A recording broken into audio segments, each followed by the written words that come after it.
Olá pessoal, tudo bem com vocês? Eu sou a professora Karine Veras e em nosso curso nós estudaremos a Lei Geral de Proteção de Dados Pessoais e a Jurisprudência. Em nossa aula de hoje nós estudaremos a prestação de serviços e o transporte de passageiros pelo sistema Uber. Nós examinaremos o princípio da autonomia da vontade e ainda a inovação recursal com a alegação de violação à Lei Geral de Proteção de Dados. Como o nosso curso é direcionado à jurisprudência, eu vou apresentar para vocês um julgamento do Tribunal de Justiça de São Paulo.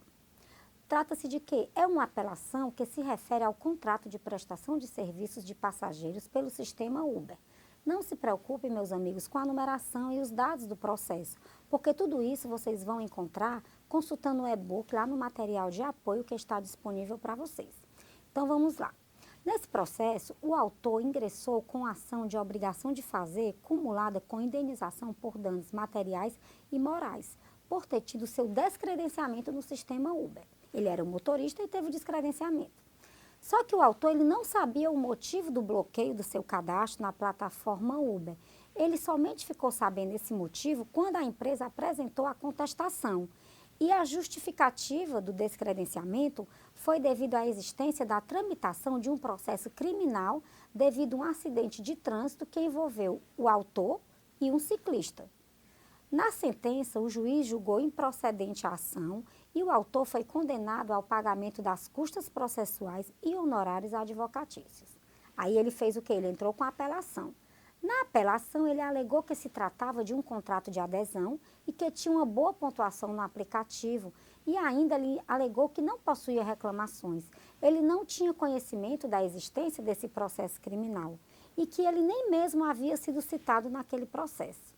Na verdade, o autor somente teve conhecimento de que havia um processo criminal contra a sua pessoa devido à alegativa da empresa Uber na contestação.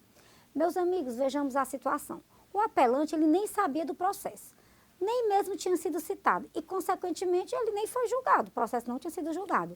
O que se verifica é a presunção de inocência com base no artigo 5º da Constituição de 88. A empresa de Uber agiu de forma abusiva e automatizada.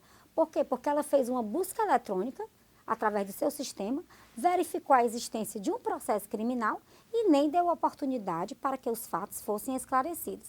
O que a empresa de Uber fez foi excluir o cadastro da plataforma sem dar a oportunidade para ampla defesa. Um ponto interessante que nós devemos observar é a infringência ao artigo 5º, 55 da Constituição de 88 e ainda a Lei Geral de Proteção de Dados Pessoais nos artigos 20 e 42, que faz jus aos lucros cessantes e que sofreu danos morais.